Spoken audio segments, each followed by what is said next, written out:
Okay, so we are recording, and today we're going to be talking about our Unit 2 assignment, which is essentially, if you already read through it, you're going to be taking a Word document that is just a jumbled mess and turning it into a trifold brochure that is more accessible to the people who are interested in the information. So that's it in a nutshell. I'm going to go ahead and share my screen.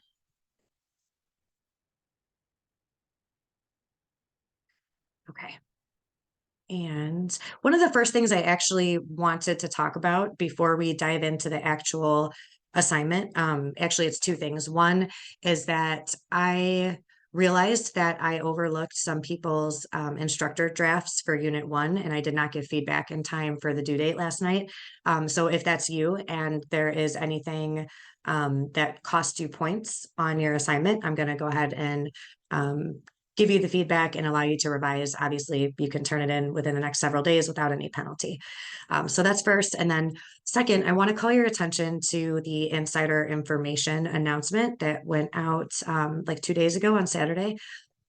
Well, it's all really important, but I really want to make sure everybody sees this section that I've highlighted in blue. So it says that readers look at information in a few ways. And the reason I'm highlighting this is because we talk about skimming in this class a lot, and it is a positive thing. You want your reader to be able to skim. I think sometimes skimming has a negative connotation where some students think that no, we don't want to encourage someone just to skim over it, right? That's what people do when they're not interested, is they skim through and they don't read every word. In the real world, every word does not always get read, at least not initially. So if a document, a piece of paper, an email comes through, and a busy person they're busy at their job, they see this email come through and they open it, they should be able to very quickly skim it and see what it's about without having to read every word. So that's a good thing because they're busy. They want to assess, what's this about? Do I need to deal with it now, or do I need to deal with it later? So that's just an example of why we do want people to be able to skim. So there's these four ways that people look at writing, which is kind of what we just talked about at a glance, which is getting the overall impression. Then skimming is actually looking at what the headers are and maybe any bolded words or bullets. Strip mining is when someone can tell what the document's about, and they're just looking for one specific piece of information. And then close reading is reading every single word, which doesn't, like I said, happen that often out there in the business world. So I want you guys to keep that in mind as you're structuring your documents. So all of this is most relevant to the formatting. It's less relevant to what you're actually writing. Okay, so now we'll go ahead and just jump into our PowerPoint.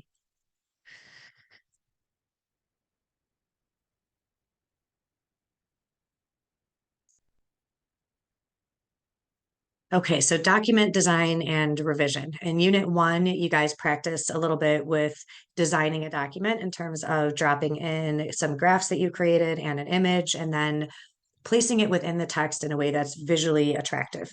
And you're going to be doing that again here, except with a trifold brochure, you've essentially got 6 panels that you're designing. So in each of those panels, you'll be designing them basically separately, but then the overall feel does need to be cohesive.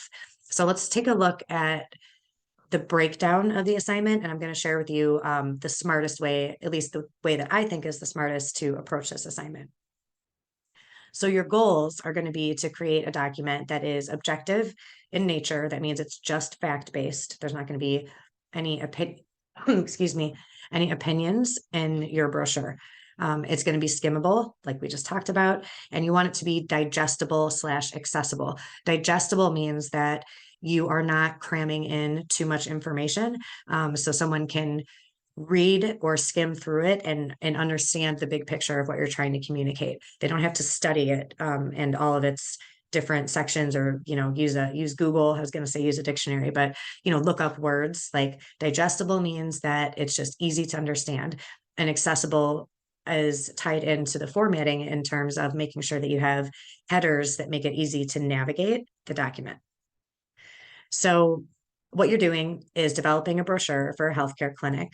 You're going to select the important content from the Word document that you've been provided. It's all about diabetes, and you're going to revise it for clarity and concision. You're going to organize the content appropriately, use highlighting techniques like bolding, bullet points, and things like that. You're also going to incorporate some visuals.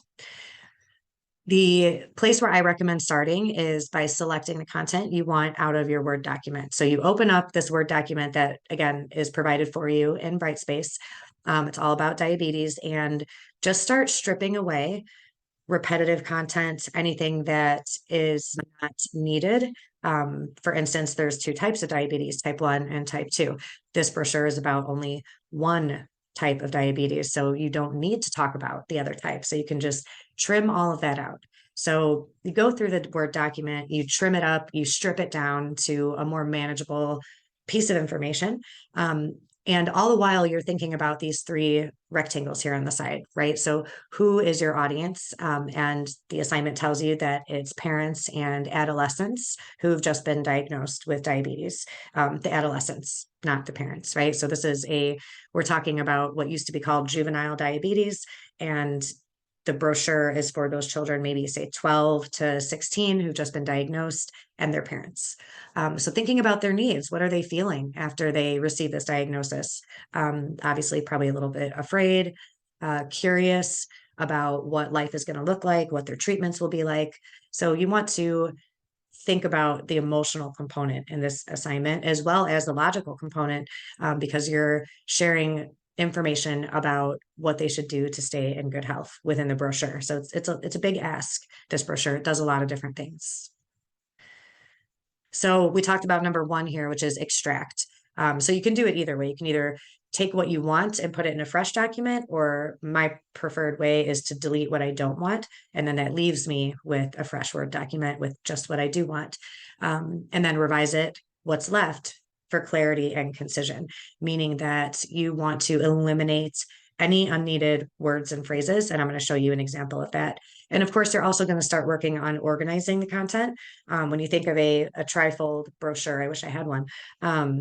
It's got a cover, and then you open it and you've got like 2 pages. It's like a book, and then you can pull it all the way out and it's got a third panel. So you want to make sure that the way that you're presenting information on the panels makes sense for the people who are using the brochure. So here's an example, and this is what I mean by being concise. Really, your writing will improve dramatically over the course of the semester if you make it a rule that before you turn anything in any class, honestly, not just this one, you do what I call the revision for concision, right? So the only thing you're looking at when you go through your document during this round of revision is to trim extra words so that things read better. So in the original text example, it's 51 words. So I'm just going to read it really quickly. Shingles is an infection of a nerve and the area of skin supplied by the nerve. It is caused by a virus called the varicella zoster virus. It is the same virus that causes chickenpox. Anyone who has had chickenpox in the past may develop shingles. Shingles is sometimes called herpes zoster. So 51 words. There's a lot of repetition in there. Let me go through the revision and I'll explain it line by line. So you can see in the revision that I trimmed out like 15-ish words, which is pretty significant. This is a much shorter, more accessible paragraph. So it reads, shingles, also called herpes zoster, is an infection of a nerve in the skin around it. Anyone who has had chickenpox in the past may develop shingles since they are caused by the same virus. So I said everything that was said here in the first paragraph, only I said it much more concisely. And if you take a look, I cut out the sentence in red. That's why it's highlighted in red. I didn't think that the cause of the infection was necessary or relevant. And I combined the 2 different yellow sentences into one sentence. And then I simply combined the purple sentences into one sentence too. So look for areas in your writing where you can combine sentences and get a shorter one, places where you can just cut the irrelevant information. And as we go through the semester, I'm also going to give you guys tips. Like if I see consistently people consistently kind of doing the same thing that's not working well, I'll share that with you guys as tips along the way. When you do this brochure, we've already talked about organizing appropriately based on the trifold layout. And you're also going to consider, like I said, each individual panel as its own design, and then the overall should be consistent. So you're not going to use yellow on one panel and green on another and blue on another. You want there to be consistency in the color and the font and everything like that. And that's really what CRAP is. So CRAP is an acronym for graphic design, essentially. The C and the R stand for contrast and repetition. What that means is that you can distinguish different sections from one another on the same panel, or this applies to like a Word document design as well. So you can use contrast like bolding, line thickness, and text size in order to help things stand out. So for headers or headings, for example, your descriptive headings in between sections, you can make those like one text size bigger, and that can help the sections stand out from one another. And repetition simply means that you're repeating aspects of a design, meaning that your font is consistent, the color of your hyperlinks is consistent, the color of your headings, again, consistent. Everything, when you hold out this trifold brochure and look at it as one page, there should be consistency across your design. Then you're also going to look at alignment and proximity. That's the A and P of CRAP. So alignment just means that you're going to use justification versus indentation to emphasize key points. So you likely in a trifold brochure are going to have square paragraphs that are left and right justified, or you could just have them left justified. But then when you use bullet points and you indent them a little bit, that helps emphasize those key points. So make sure with your bullets, and I guess I can show you what I mean by that too. So here, when I indent the bullet, as an example, it stands out more than if it's not indented. If it's not indented, it just looks like another bullet in the list. So that indentation can really add A, visual interest, and B, it can emphasize. Okay. Using highlighting techniques is going to be important. And again, that's here in this assignment as well as in any future assignment. You want to bold key pieces of information or key words. So you can bold a whole sentence or just one word. There's no rule. You just want to bold what you want to bold, what you want to call attention to. Same thing with underlining, italicizing, using all caps, the white space that you're leaving on the page. All of these things are ways to highlight specific pieces of information, and you should use them reasonably, right? We don't want to have something that's just filled with a whole bunch of underlined words, because that looks really unattractive on the page, and then it's hard to know what's important, right? If you have 100 words on a page and 75 are underlined, it kind of loses its effect. So you'll want to be selective in what you highlight and the way that you highlight it. And then, of course, for this assignment, you're required to use visuals. You want your visuals to be related to the content and help even understand the content. That being said, you can also have visuals that are just there for visual design. So on the cover of this brochure, for example, you'll want to have some type of picture that makes sense, that tells the person who's reading it what it's going to be about. It doesn't have to be a graph, though. It can be a picture of a kid at a doctor's office. And that's the only example I'll give, because I don't want to steal any ideas that you guys have for the cover image. But you can use this combination of images where some of them are, just for design purposes. And again, you're not going to put a caption under those. But then if you do include a graph or some type of, I've seen visuals like with a person in the middle, and then there's 5 bubbles around them, and it talks about the different treatment options for diabetes. That kind of visual would be captioned because it's explaining something. So you want a combination of visuals just for imagery and explanatory visuals. And the last topic that I want to talk about is how to actually get a brochure up and running in Microsoft Word. So let me switch over to Word. I have lots of documents open because, that's how I roll. So we'll just start a new one. So you'll basically open up Microsoft Word, go to File. I'll do it more slowly. I'm realizing lots of you guys have only used Google Docs in the past. So I want to make sure that you know how to access things in Word. So you'll open it up, File, New Document. And then down here where it says search for templates, you can just type brochure. Actually, I'm going to type trifold brochure. And we get lots of different templates. You can choose any one you want. There are some that are easier to work with than others. I'll explain why. So for instance, these two here on the bottom left, on the back panel, they're both like mailing brochures. So the text is turned vertically and it's just got placeholders for an address. That's not something you should do for our assignment. These are not meant to be mailed brochures. They're meant to be brochures handed out in a doctor's office. So that would just be wasted space if you did that. You can put contact information on the back panel, similar to what you see over here. And since this is more so what's expected, the financial business brochure would be a smarter choice than any of these that have the mailer on the back.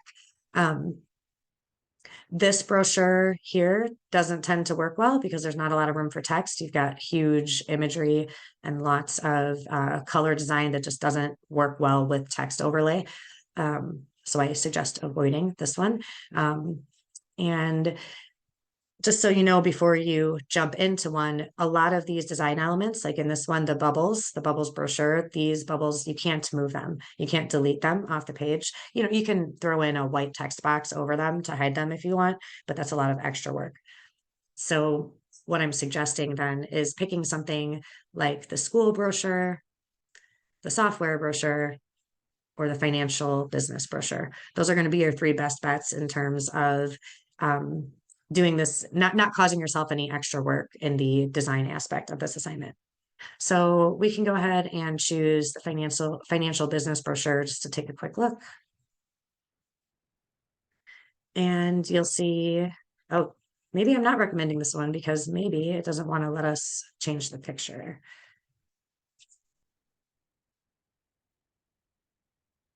Yeah, so I didn't realize in this particular one, you're stuck with this image, which is not appropriate for a diabetes document aimed at children and their parents, and the same with this. So apparently Microsoft thinks that business means these two people, which is also interesting.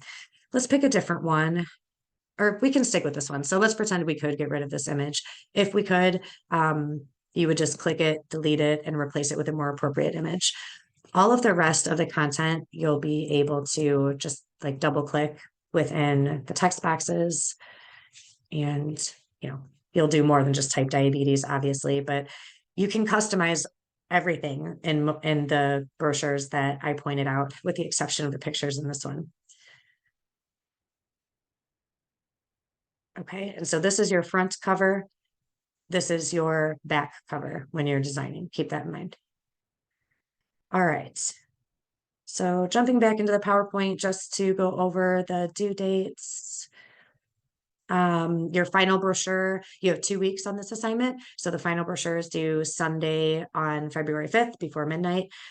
Keep working on the discussion board. There's only one discussion board activity for this unit, even though it's 2 weeks long, because the second activity is your prep work activity, which asks you to share some component of the assignment that you have worked on. You don't get to pick. I specifically ask you to share a certain component, which just helps keeps you on track to make sure that you're working on these documents not on the day that they're due, which is the reason for my meme here. I know we all procrastinate, like if it's not due tomorrow, I'm not doing it today. But that is not the best approach to anything. And I say that totally as a hypocrite. Like I procrastinate too, but I think it's always good to try to influence people not to. So that is a wrap for today's meeting, and I'll go ahead and get this posted up for everyone who wasn't here, since no one was really here today again. If you guys have questions, just shoot me an email, and otherwise have a great week. Bye.